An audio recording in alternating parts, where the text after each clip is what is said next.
Bonjour à tous, alors aujourd'hui je vous propose une recette toute simple qui sera un gel désinfectant pour les mains, en fait un gel antibactérien tout simplement. Donc si ça vous intéresse de savoir comment je fais, eh bien continuez à regarder. Je vais faire une quantité totale de 10 ml de gel désinfectant. Donc je vais commencer par peser le gel d'aloe vera, je vais en mettre 7 grammes. Alors là il y en a 7,02, donc un tout petit peu plus, mais c'est pas un problème. Surtout qu'en plus à la fin il va m'en manquer, donc je vais compléter en y en rajoutant. Sachant que le gel d'aloe vera a cet avantage qu'on peut en mettre plus, étant donné que c'est un produit qu'à la base on peut utiliser seul.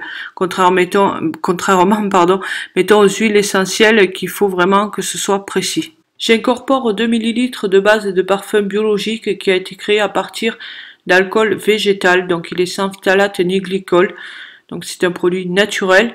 Alors on peut s'en servir aussi pour faire des parfums tout à fait classiques, pour faire des brumes et autres, mais aussi pour désinfecter le matériel que vous allez utiliser pour n'importe quelle recette, étant donné qu'il faut toujours désinfecter le matériel.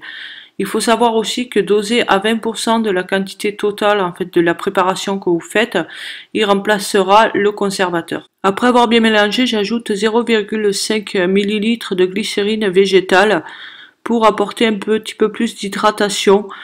Donc j'en mets peu parce que le gel d'aloe vera hydrate déjà à la base, mais la glycérine va apporter un petit peu plus de, disons, de douceur dans la texture, mais jamais très peu, tout simplement parce que je trouve que trop dosé, après ça a tendance à coller, je trouve que c'est pas agréable, surtout pour les mains. Donc vous n'êtes pas obligé d'en mettre, c'est vraiment optionnel. Ensuite j'ajoute 5 gouttes d'huile essentielle de sarro, qui est une huile qui est antibactérienne.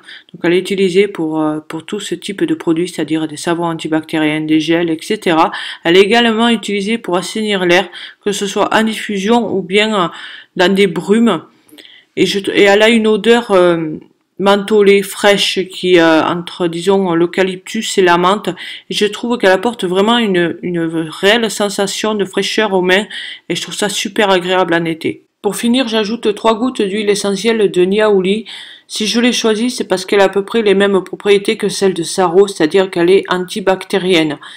Maintenant, au niveau de la fragrance, elles sont en complète synergie, c'est-à-dire mentholée, fraîche, un peu d'eucalyptus.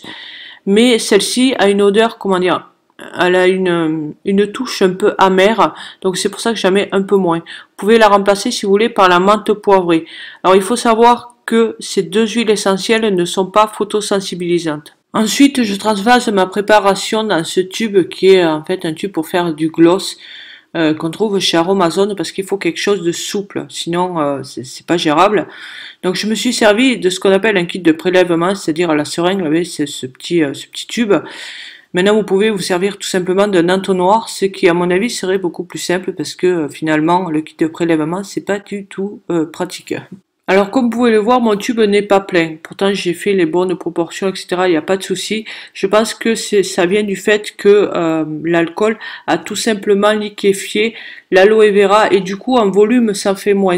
Si je le pesais, je pense que si je le vidais et le pesais, je pense que ça ferait 10 millilitres.